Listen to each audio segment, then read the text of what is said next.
The night began with the kind of restless energy that only Saturday could bring. Ethan stood by the window of his downtown Seattle apartment, watching the drizzle fall over the glowing streets. It had been a long week, endless meetings, unfinished projects, and a silence in his apartment that grew heavier with every passing evening. His longtime girlfriend, Laura, was out of town visiting her parents, and he hadn't realized how lonely he'd become until that moment. His phone buzzed. It was Ryan, his best friend since college. "You're not staying in tonight, are you?" Ryan asked, his tone already carrying that familiar spark. Ethan laughed softly. "I wasn't planning to go anywhere." Ryan chuckled. "Well, change your plan. There's a new place on Fifth Live Band. Good crowd. You need to get out, man." Ethan hesitated for a moment. He wasn't in the mood for noise or crowds, but something in Ryan's voice, that stubborn cheerfulness, made him give in. "Fine," he said, "but you're buying the first round." By 9, they were inside the Ember Room, a modern club glowing with warm lights and low music. It wasn't wild or chaotic. It was relaxed, filled with people who came to unwind rather than lose control. Ethan instantly felt lighter. Ryan, on the other hand, looked like he was already home, greeting the bartender, nodding at strangers, flashing that easy smile that made everyone want to talk to him. They grabbed a corner table, and soon enough, 2 women caught Ryan's attention, Claire and Sophie, sitting across the room laughing over a shared drink. Claire had a calm confidence about her, the kind of woman who didn't need attention but naturally drew it. Sophie was her opposite, bright, full of laughter, her eyes alive with curiosity. Ryan leaned toward Ethan. "All right, my friend. Tonight, we're not talking about work or relationships. Just people. Just fun." Ethan shook his head, smiling. "You're impossible." But minutes later, Ryan was already walking toward the women, introducing himself with effortless charm. Ethan followed reluctantly, but politely. The introductions were simple, unforced. Claire smiled warmly at Ethan when they shook hands. "You look like someone who'd rather be at a quiet cafe than a loud club," she said. He laughed. "You're not wrong." That broke the ice. The 4 of them found themselves sharing a booth, talking about everything: favorite movies, travel stories, the strange weather, and the way Seattle never quite decided if it wanted to be cold or warm.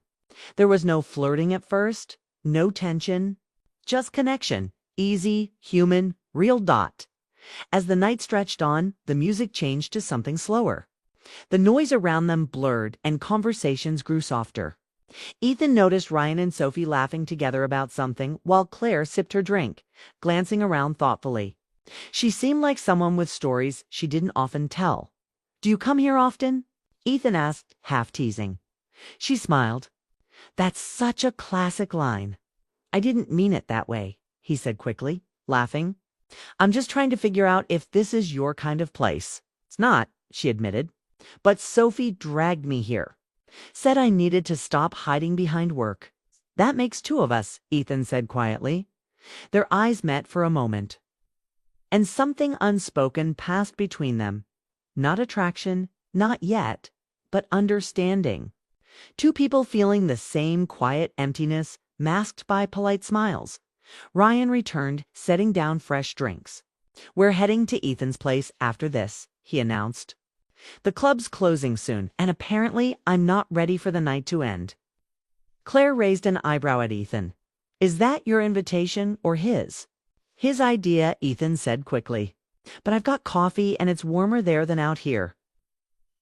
They all laughed, and 20 minutes later, the 4 of them were walking through the misty streets toward Ethan's apartment. The city felt alive, taxis rushing past, the hum of music fading behind them, the scent of rain in the air. It wasn't about romance or intentions. It was just one of those nights that felt suspended between choices and chances. Inside Ethan's apartment, things stayed light. They played music, told stories, argued about which decade had the best songs. Ryan and Sophie sang along to an old tune, laughing so loudly that even Ethan couldn't help but join in. Claire sat beside him on the couch, quiet but content, her laughter soft and rare. like she was still learning how to let herself enjoy the moment at one point. The lights dimmed when the playlist switched to a slower song. Sophie danced in the middle of the room, pulling Ryan with her. They were laughing, not serious, just moving to the rhythm. Ethan and Claire watched them, both smiling. "You two make it look easy," Claire said. "They make everything look easy," Ethan replied. "Ryan's the kind of guy who never overthinks." Claire glanced at him. "And you?" He thought for a second. "I overthink everything." She smiled faintly. "I can tell." There was no flirtation in her tone, just honesty. But it made Ethan pause. For a long moment they sat in silence, listening to the rain tapping against the windows. The air between them felt charged, not romantic exactly, but meaningful, like two people standing at the edge of something neither of them planned for. The night grew later.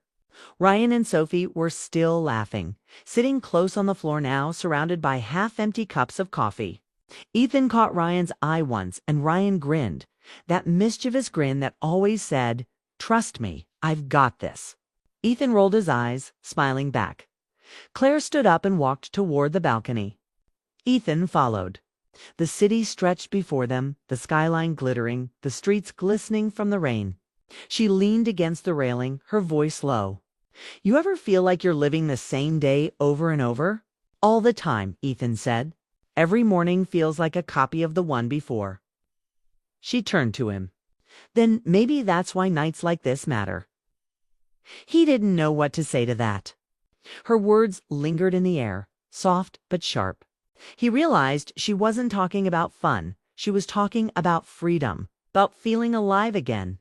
Inside, Ryan called out, "Hey, you two?"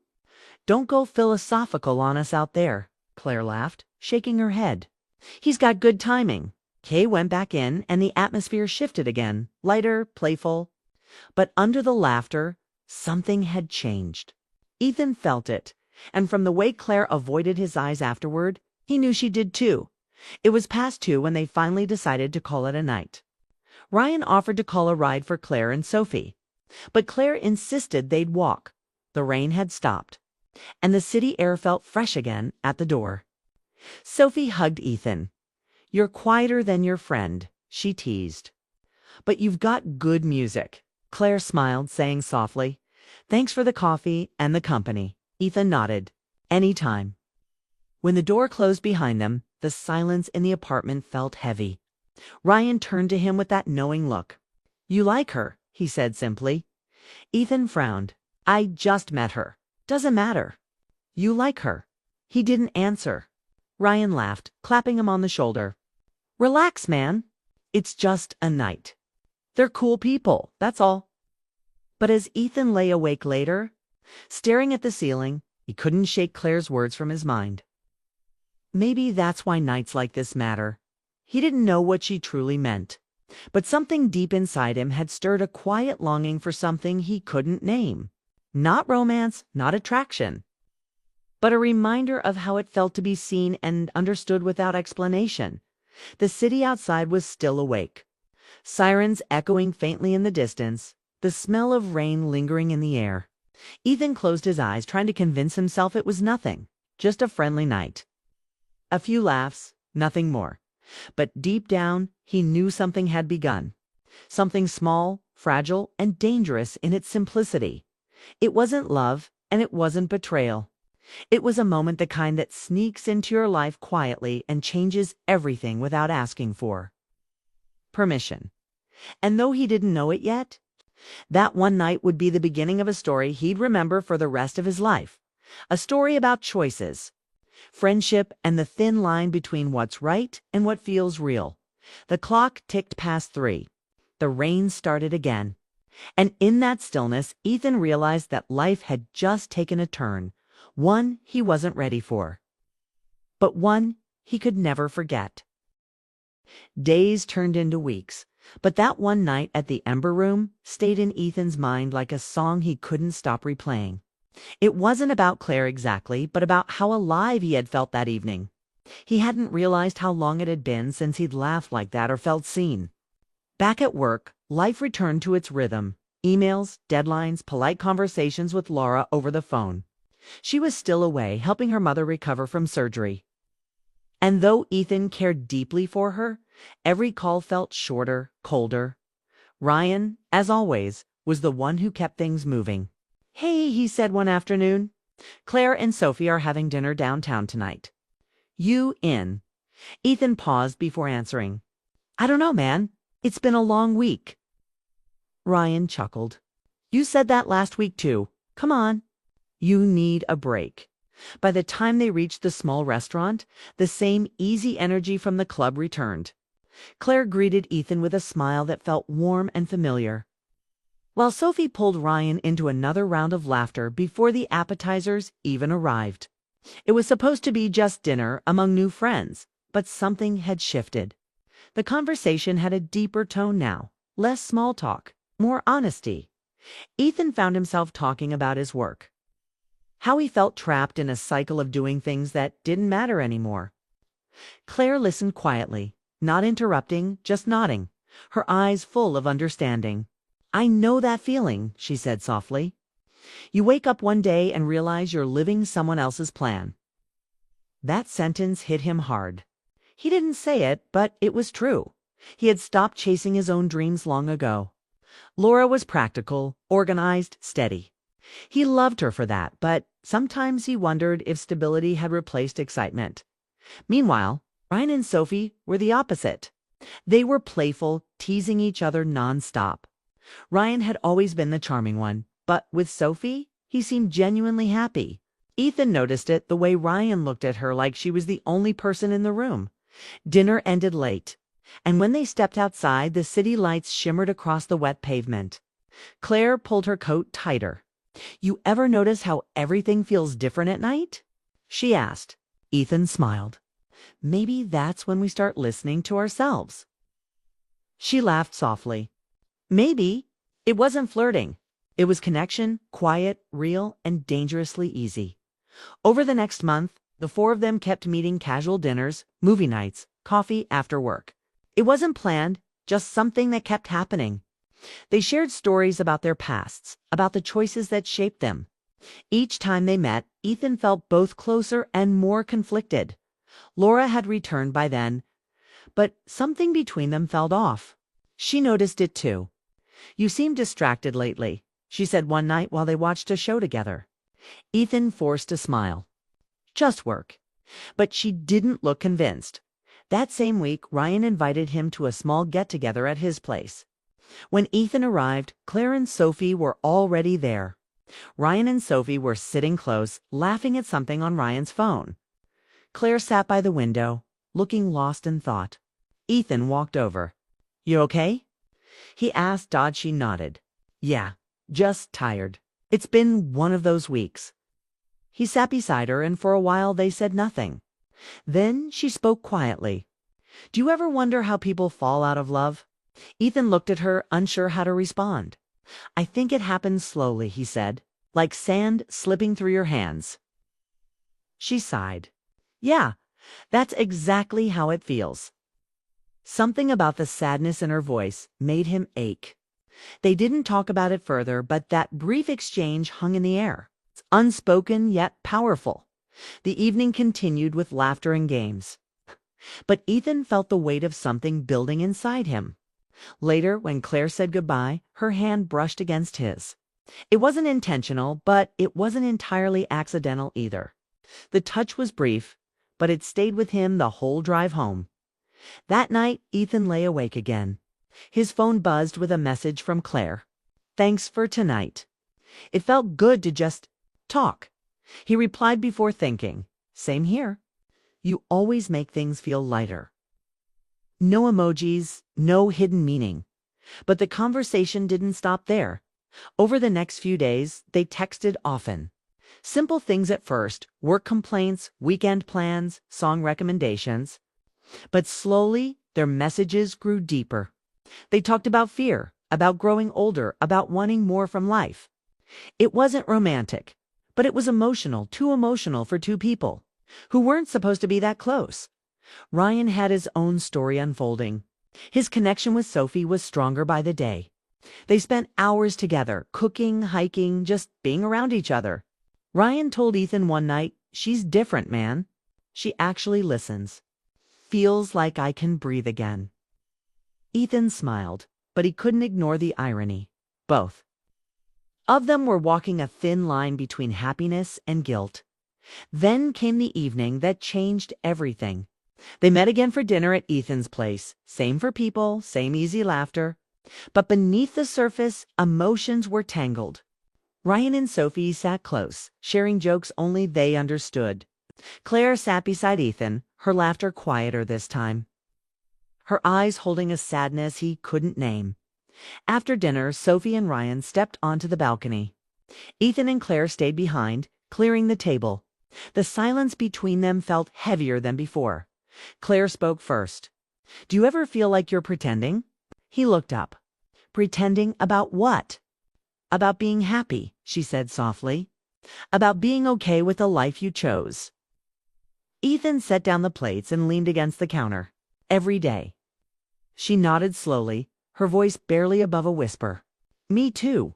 For a long time, neither said anything. The city lights flickered through the window, and somewhere outside a siren wailed faintly. It was a quiet, fragile moment, one that neither wanted nor expected, yet both felt pulled toward. When Ryan and Sophie came back inside, the mood shifted instantly. Sophie was glowing, laughing, full of energy. Claire smiled, but Ethan could tell her heart was somewhere else. They all said goodnight soon after, but as Claire left, she looked at Ethan one last time, a look that said everything they couldn't. Days turned into silence. Ethan didn't text her. She didn't text him, but the absence felt heavier than the connection ever had. He tried to focus on Laura, on work, on anything that made sense, but nothing did. One afternoon, he ran into Ryan downtown. They grabbed coffee, and as they sat outside watching people pass by, Ryan said quietly, "You've been quiet lately." Ethan shrugged. "Just tired." Ryan studied him for a moment. "You know, Sophie asked about you and Claire the other day." Ethan's heart skipped. "What about us?" Ryan smirked. "Nothing dramatic. She just said Claire's been distant too." He paused. "You two didn't know," Ethan interrupted quickly. "Nothing happened." Ryan nodded, but his expression said he didn't quite believe it. "Sometimes it doesn't have to happen for it to matter," Quay said softly. That sentence stayed with Ethan for days. A week later, he finally texted Claire again. "Hope you're okay," she replied hours later. "I'm fine. Just trying to stay away from things that make life complicated." He read it 3 times. There was no anger in her words, just honesty. He typed a reply, then deleted it. Some truths didn't need to be said.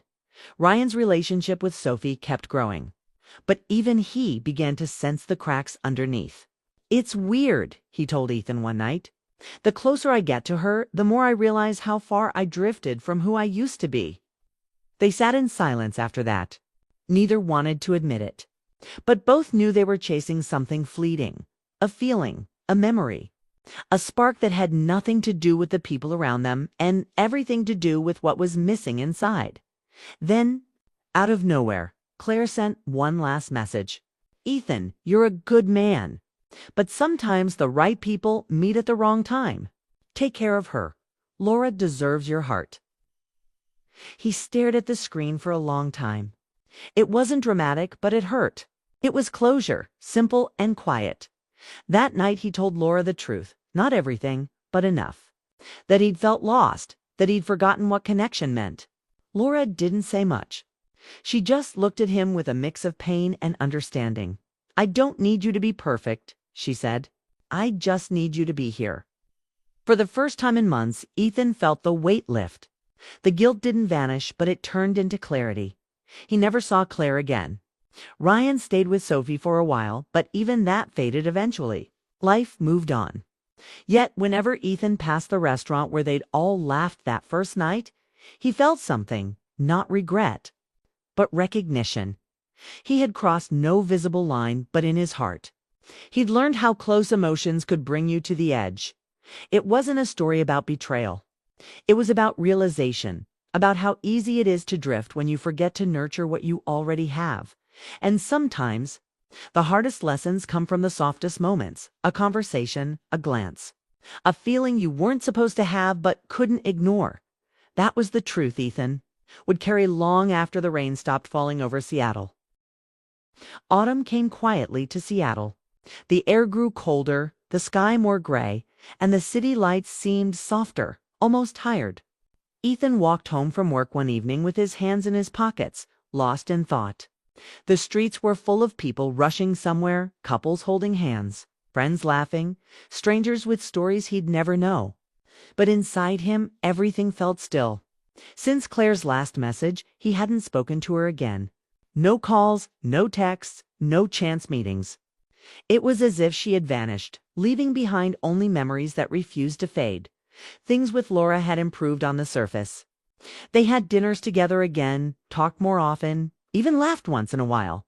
But something invisible stood between them. Not anger, not distance, but the quiet knowledge that Ethan's heart had wandered.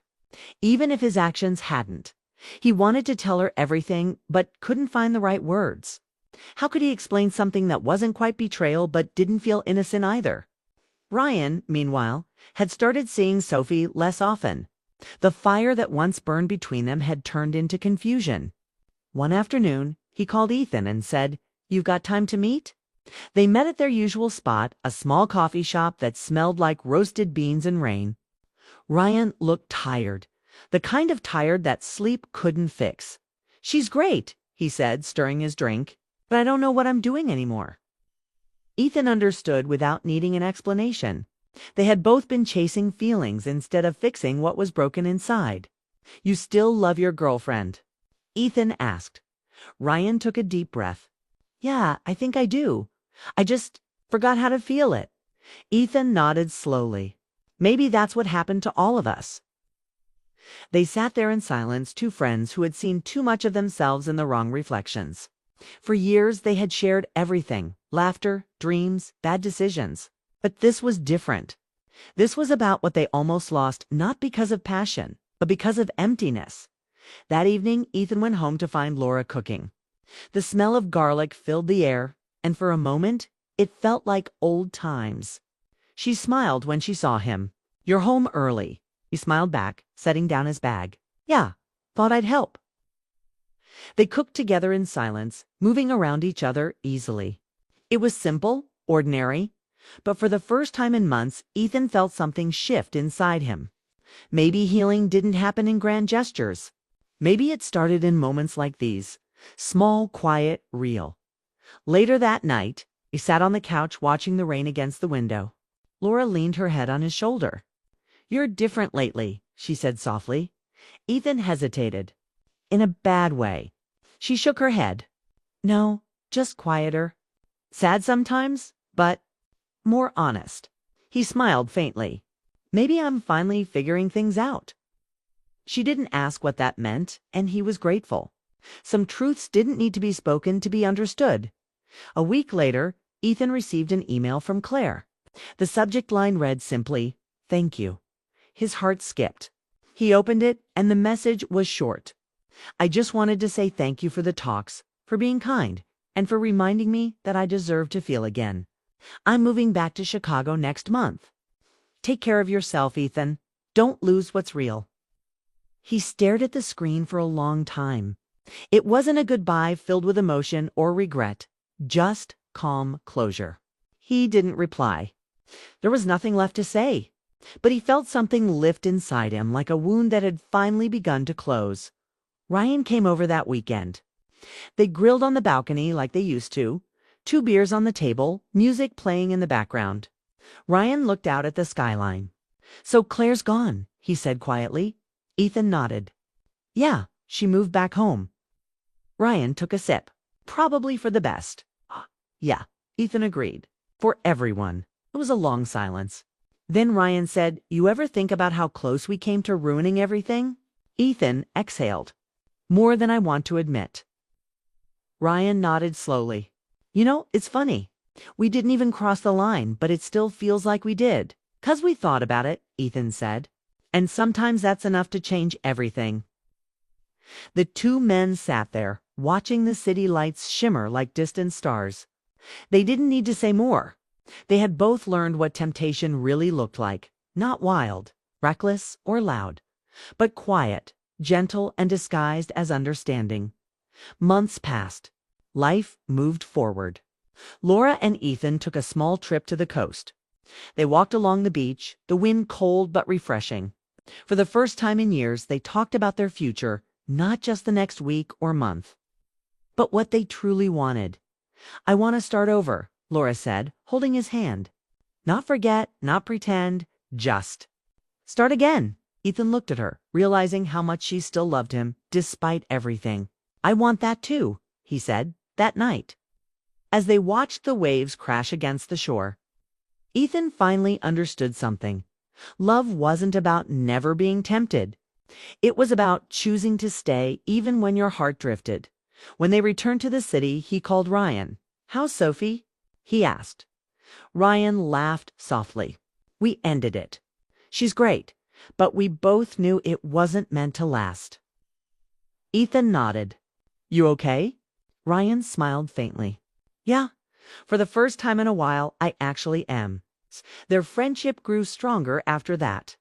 The mistakes they almost made had turned into lessons, painful but necessary. They learned to talk about their lives without hiding behind jokes or excuses. It was raw, honest friendship, the kind that came from surviving the same storm.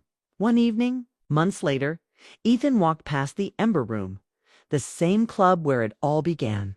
The signs still glowed red against the night, music spilling out onto the street.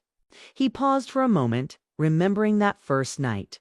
The laughter, the conversation, the spark that had started everything. He didn't feel regret anymore, just gratitude. That night had changed him, but not in the way he once feared. It had forced him to look at his own heart, to realize what he was capable of losing if he kept chasing moments instead of meaning as he stood there. He thought about Claire. He hoped she was happy, maybe in another city, maybe with someone who understood her silences. He didn't love her, not really. What he loved was how she made him remember who he was before life became routine. And for that, he was thankful. He walked home under the streetlights, the sound of music fading behind him. When he opened the door, Laura was there, waiting with a smile. "You're late," she teased. "Just took the long way home," he said. She handed him a mug of tea. "Still thinking too much." He laughed, a little less every day. They sat together on the couch, no words needed. Outside, rain began to fall again, soft, steady, familiar. Ethan looked at her and realized something simple yet profound. Love doesn't survive because it's easy. It survives because people choose to stay, to rebuild, to forgive. Later that night, lying beside Laura, Ethan thought about everything that had happened the night at the club. The connection with Claire, the silence that followed, and the quiet redemption that came after.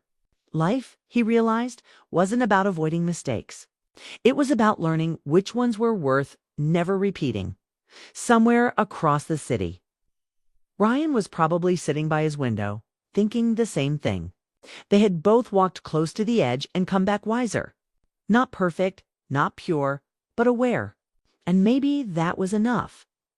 Ethan closed his eyes as the sound of rain deepened. For the first time in a long while, he felt at peace, not because everything was fixed, but because he finally understood himself. He had learned that temptation doesn't always shout. Sometimes it whispers, and the real strength lies not in resisting it once, but in recognizing it before it begins. In the end, love wasn't about grand gestures or dramatic promises. It was about quiet moments, two people choosing each other again and again, even after they've seen how easily things can break. And as the night faded into dawn, Ethan knew one truth he would never forget. Sometimes the hardest part of love isn't staying faithful to someone else. It's staying faithful to who you are. Emma Parker had always believed that peace came from control. After her divorce, she built her life around calm routines that left no room for surprises. Her mornings began with the same walk through her quiet Portland neighborhood, coffee in hand, earphones playing soft jazz. Her evenings were quiet, a book, a candle, and the sound of rain outside her apartment window. She liked that nothing unexpected happened anymore. It made her feel safe.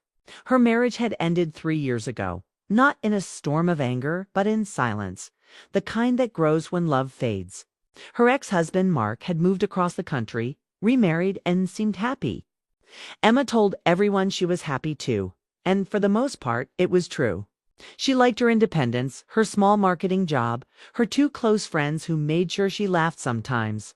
She had learned to be enough for herself. But sometimes, when she caught couples laughing in cafes or saw people holding hands in the rain, a quiet ache stirred in her chest.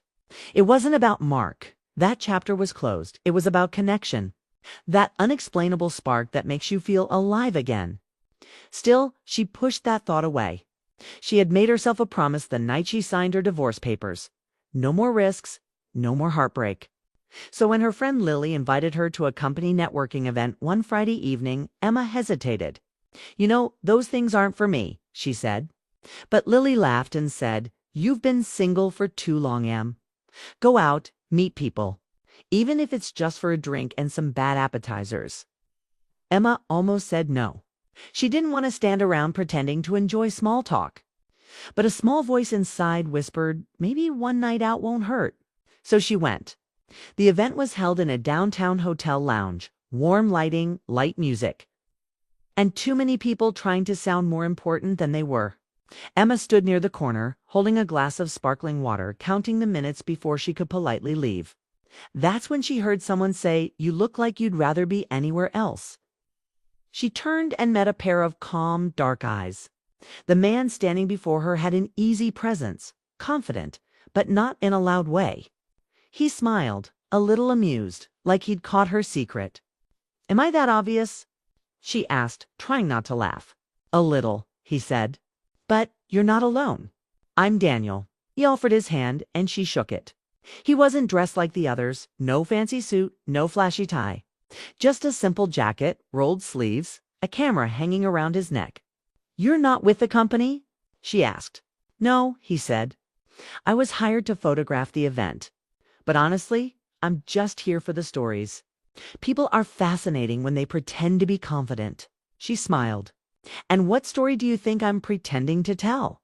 He tilted his head thoughtfully. "You don't look like you're pretending.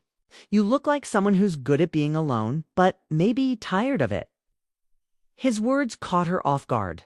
She wanted to say something clever, but instead, she just stared at him, unsure why a stranger's observation felt so personal. They ended up talking for hours about her work, travels, books they both loved, and how both of them found comfort in rainy days. Daniel told her he was a freelance photographer, mostly doing travel and lifestyle projects. He had lived in Seattle for years, but was in Portland for a short assignment. "I've been everywhere," he said, "but I'm still trying to figure out where I belong." Something about the way he said it, open, honest, slightly sad, made her chest tighten. It had been a long time since someone spoke to her without pretending to have everything figured out. When the event ended, most people left in pairs or groups. Emma and Daniel were still talking, sitting near the window, watching the rain outside. She didn't want the night to end, but she didn't know why. "I should go," she said finally. "Can I walk you out?" he asked. She hesitated, then nodded. Outside, the rain had softened to a drizzle. The air smelled fresh, clean. They walked slowly toward her car, the street quiet around them. "I'm glad I came tonight," she said softly. "Me too," he replied. "Maybe you'll let me buy you a coffee before I leave town." Emma smiled, unsure whether she should say yes. "Maybe," she said. "Maybe is good," he answered with that same calm smile.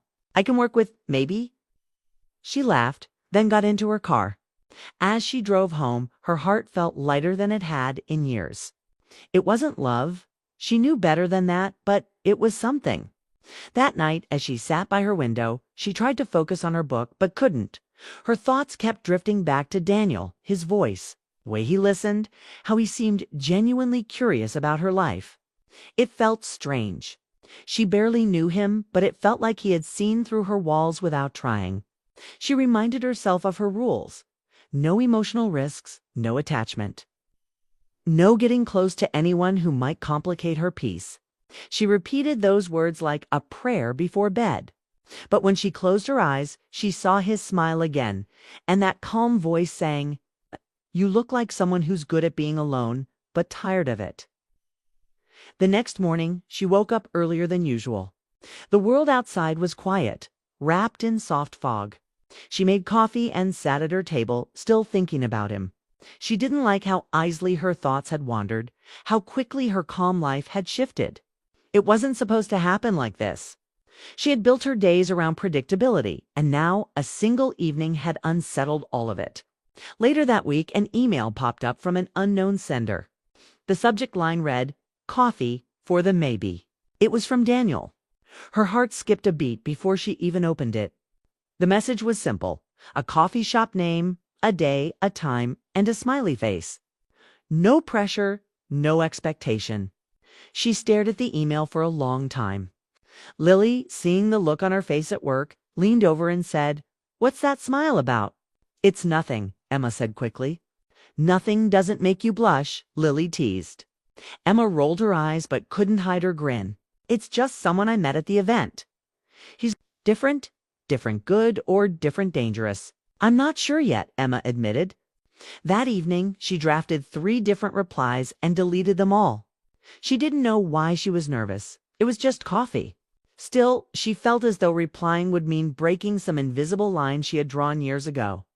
A line that said she was done with this kind of thing. But curiosity is a quiet force. It whispers when logic is loud. And Emma's curiosity was louder than her rules that night. So she finally typed back, "Maybe coffee sounds nice." The moment she hit send, she felt a strange mix of excitement and fear.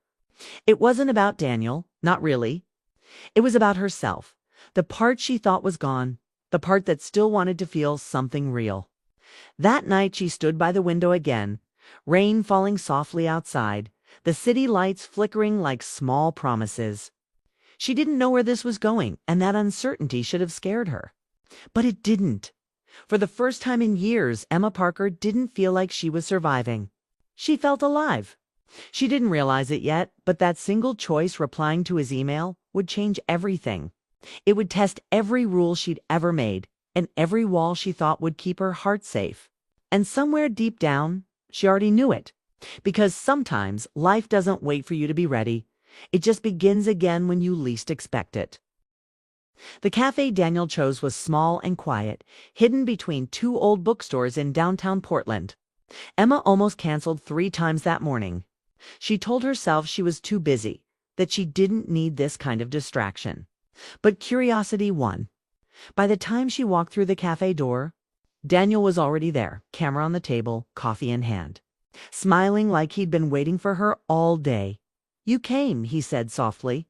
"Standing up, barely," she admitted, laughing. "I almost changed my mind. Then I'm glad you didn't." From the moment she sat down, it was easy, too easy. They talked about work, travel, favorite cities, little memories that didn't seem to matter but somehow did. Daniel had a way of making everything feel personal. He didn't talk to fill silence. He talked to connect. When she mentioned how she liked the sound of rain, he said, "That's funny. I chase sunlight for photos, but I like rain when I'm home. It slows life down."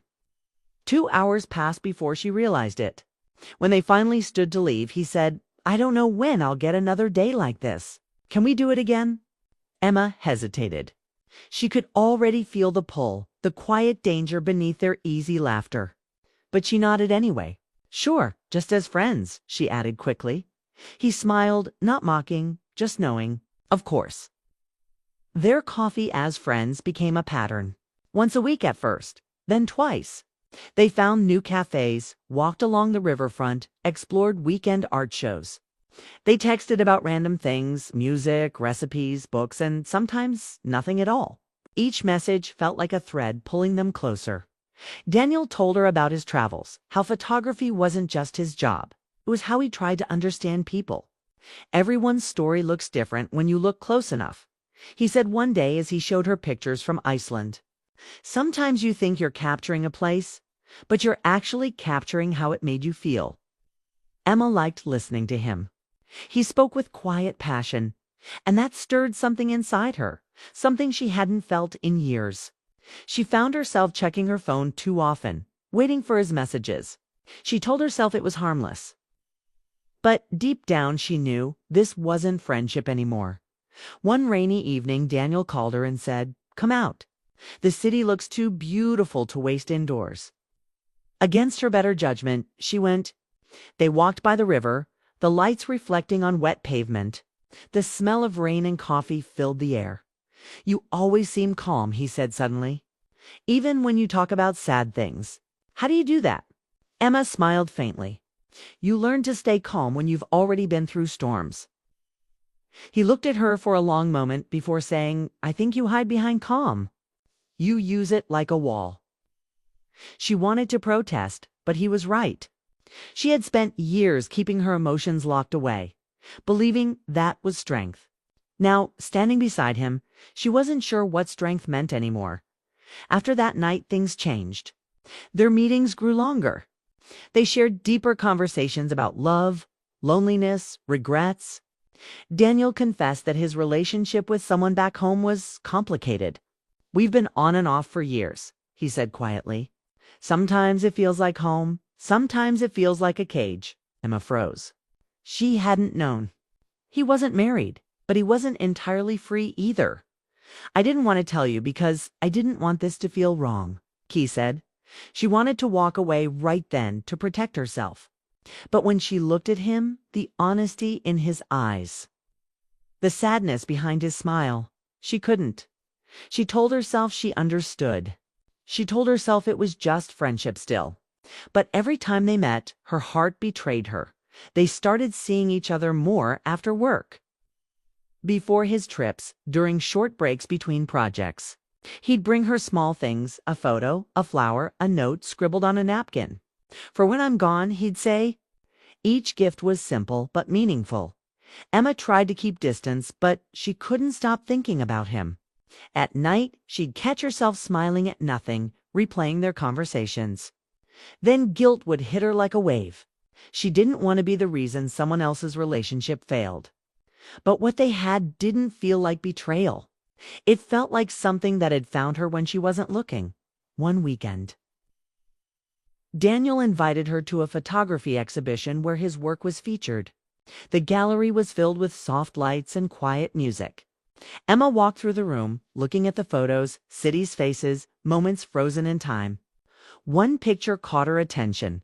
A woman standing by a rainy window, looking out. "That one's my favorite," Daniel said behind her. "It's not about sadness.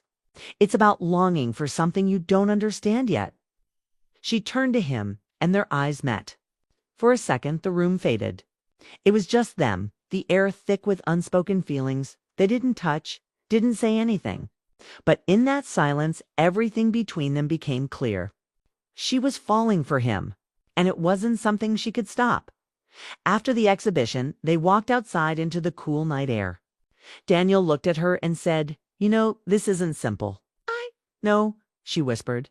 "Then why do we keep doing this?" She didn't have an answer.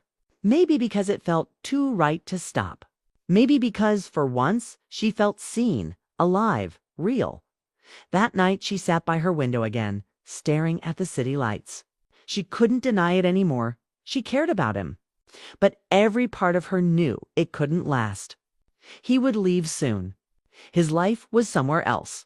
And yet the thought of not seeing him again hurt more than she expected. The next few weeks blurred by. Daniel's project was ending, and his departure date grew closer. Emma tried to act normal, but everything felt heavier. One afternoon, he stopped by her office. "I just wanted to see you before I go," he said. She followed him outside. The city felt different that day, quieter, as if holding its breath. "Where will you go next?" she asked. "Maybe back home," he said, not sounding convinced. "Maybe somewhere new. I don't know anymore." They stood there, neither knowing what to say. Then Daniel reached into his jacket and pulled out a small printed photo. It was the cafe where they had met for the first time, sunlight spilling through the window. "I took this the day you walked in," he said. "You were smiling at something the barista said. I wanted to remember that moment." Emma stared at the photo, speechless. "Why would you want to remember me?" Because you reminded me that not everything real has to last forever to matter. Her throat tightened. That sounds like goodbye. It might be, he said softly. But I hope it's not the end. She couldn't speak. The part of her that lived by rules wanted to tell him to go, to leave before they both got hurt. But her heart, fragile, stubborn, wanted him to stay, even if it meant pain later. That evening she didn't go home right away. She walked by the river where they'd walked before. The city lights danced on the water. And she thought about everything, her promises, her fears, and how one person had changed the rhythm of her quiet life. For years she had believed that peace meant safety. Now she was learning that sometimes peace comes after chaos, when you finally let yourself feel again. When she got home, she placed the photo Daniel gave her on her bookshelf. She didn't cry, but she couldn't sleep either. She knew what was happening between them couldn't last. But she also knew she would never forget it, because some people don't stay forever. They arrive to remind you that you're still capable of warmth, still capable of feeling deeply even when you've promised yourself not to. And as she lay there in the dark, her phone buzzed. A message from Daniel lit up the screen. "I'll see you before I go. Just once more." She stared at it, her heart caught between fear and desire. She didn't know what she would say when that moment came, but she knew she would go because some goodbyes are too heavy to say over text. And some stories, no matter how forbidden, need their ending to be spoken face to face. The day Daniel was supposed to leave, Portland felt colder than usual. Clouds hung low, the city wrapped in gray light. Emma hadn't replied to his last message for 2 days. She didn't know what to say. Every time she picked up her phone, words failed her. What could she tell him? That she didn't want him to go. That she was afraid of what she'd feel if she saw him again. That she had already broken every rule she ever made for herself. By noon, she had convinced herself to stay home. She told herself that not saying goodbye was easier, cleaner. But when evening came, the silence in her apartment grew unbearable. Every sound, the ticking clock, the hum of the fridge, felt too loud, too empty. Finally, she grabbed her coat and keys. Her heart was pounding as if it already knew she was about to lose something she didn't even have. She found him at the riverfront, the same place they had walked so many times before. He was sitting on a bench, camera resting beside him, watching the water move slowly under the bridge lights. When he saw her, his face softened, relief washing over his features. "I wasn't sure you'd come," he said quietly. "I almost didn't," she replied. "I figured." He smiled faintly, but it didn't reach his eyes. For a moment, neither of them spoke. The air between them was thick with everything they hadn't said. Finally, Emma asked, "When are you leaving?" "Tomorrow morning." Words hit harder than she expected. "And then what?" "I don't know," he admitted. "I'm supposed to go back to Seattle, maybe fix things. Or maybe not. I haven't decided." She nodded slowly, not trusting herself to speak. The honesty in his voice made it harder, not easier. Daniel turned to her, his eyes steady. "I don't want to hurt anyone, Emma. Not you, not her. But these last few months, they've meant something to me." She looked down at her hands. "You made me break my own peace," she said softly. "I spent years building walls, convincing myself I was fine alone. Then you showed up and everything changed." He reached out, hesitated, then gently touched her hand. "Maybe that's not a bad thing." His touch wasn't bold. It was uncertain, like he was afraid she'd pull away. She didn't. They sat there in silence, hand in hand, both knowing it couldn't last. The city lights shimmered on the water, the air smelled of rain. And time seemed to slow down just long enough for her to feel the ache of wanting something she couldn't keep. After a while, he said if this were a different time, maybe. She cut him off gently. "But it's not. And that's what makes it real. We met when we weren't supposed to, but it still mattered." He looked at her then, really looked. And in his eyes, she saw everything.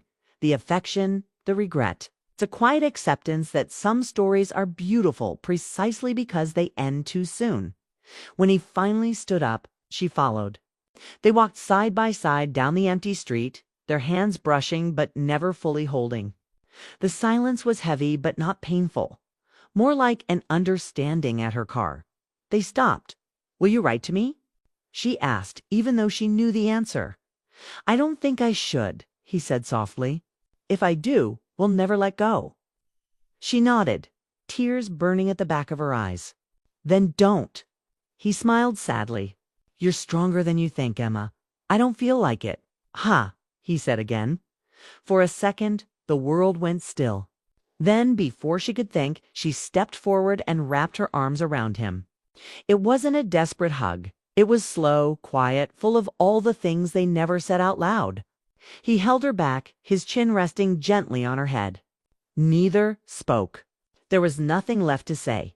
When they finally pulled away, she whispered, "Goodbye, Daniel." He looked at her one last time. "Goodbye, Emma." Ah. And then he was gone. She stood there long after his car disappeared from sight, the cold air pressing against her skin. It felt like standing at the edge of something she couldn't see. Loss and relief tangled together. She got into her car, drove home, and cried for the first time in years. Not because she'd been betrayed, but because she had felt something real and had to let it go. The next morning, the sun broke through the clouds for the first time in days. Emma sat by her window with a cup of coffee, watching the light spill across the buildings. Everything looked the same, yet different. Her life, once quiet and carefully controlled, now felt too large, too full of emotions she didn't know how to name. Over the next few weeks, she tried to return to her routines, work, errands. Quiet evenings, but Daniel's presence lingered in small ways. She'd see someone taking photos downtown and feel her chest tighten. She'd dip past the cafe they used to visit and have to look away. She even tried deleting his messages once, but couldn't bring herself to do it. Then, one afternoon, she received an envelope in the mail. No return address, just her name written in neat handwriting. Inside was a small photograph. It was of her standing by the window of that cafe, sunlight falling across her face. At the bottom he had written, "To the woman who reminded me what honesty feels like." She didn't cry this time. She smiled instead, a soft, sad smile that came from understanding. He hadn't written to reopen anything. It was a thank you, a goodbye that didn't need words. That night, Emma placed the photo next to the one he had given her before. She realized she wasn't angry or broken. She was grateful. Love hadn't returned the way she expected. It hadn't come with promises or forever. It had come like rain, brief, cleansing, and gone before she could hold on to it. But it had washed away the dust from her heart. The fear that had kept her from living fully in the months that followed, Emma found herself changing. She began saying yes to more things, joining a local photography class, going out with friends more often, even traveling on her own. She no longer lived in fear of feeling too much.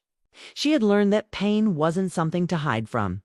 It was proof that she was still capable of love.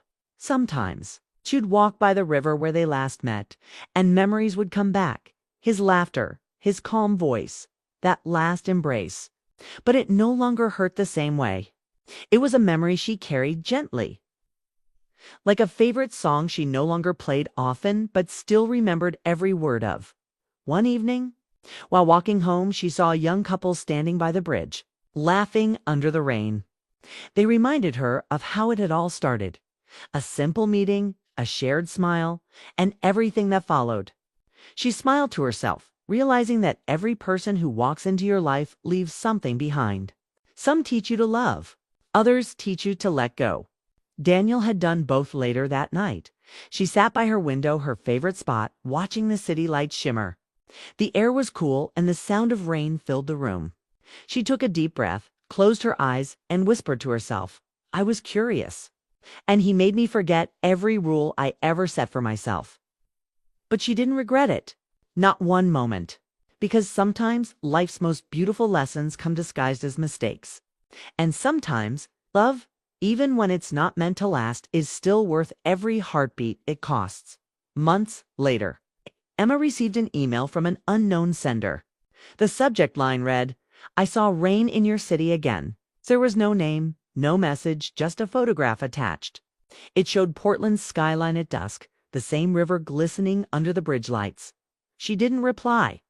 She didn't need to. She smiled, saved the photo, and whispered softly, "Good luck, Daniel." Then she closed her laptop, made a cup of tea, and let the rain fall outside, calm, steady, endless. For the first time in years, Emma Parker wasn't haunted by what could have been. She was at peace with what had been and ready for whatever might come next.